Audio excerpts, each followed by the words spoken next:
ورحمة الله وبركاته. كلنا عارفين ان النهارده مباراة الاهلي وفاركو وبيراميدز وسيراميكا كليوباترا. خلينا في مباراتنا اللي هي مباراة الاهلي وفاركو. غيابات الاهلي اليوم ضد فاركو: حمزة علاء حراسة المرمى، يحيى عطية الله، رامي ربيعة، عمر الساعي، رضا سليم، كريم فؤاد، سمير محمد عبد الله، حمزة علاء، كريم الدنيس.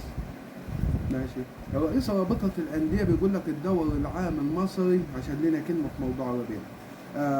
رئيس رابطة الأندية بيقول لك الدوري النهارده هيبقى على بعد 45 دقيقة من ملعبي مباراتي بيراميدز ومباراة الأهلي. مباراة الأهلي وفاركو ومباراة بيراميدز وسيراميكا هيبقى على بعد 45 دقيقة من المباراتين. يعني الدوري اللي هيفوز النهارده هيستلم الدوري، ده رقم واحد.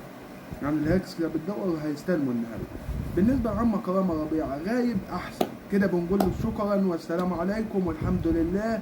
الأهلي اللي عملك، الأهلي اللي اداك 6 دوري أبطال أفريقيا ما كنتش هتاخدهم مع أي نادي في العالم. الأهلي اللي عمل رامي ربيعة من أول الناشئين لحد ما بقى رامي ربيعة اللي معه 6 دوري أبطال أفريقيا. ماشي. كريم فؤاد طبعا ويحيى عطية الله، الاثنين طبعا كانوا يعني راجعين من إصابة ولسه اشتركوا في التدريبات الجماعية، ولكن لسه برضه الحفاظ عليهم ما رضوش يدخلوهم القايمة النهائية.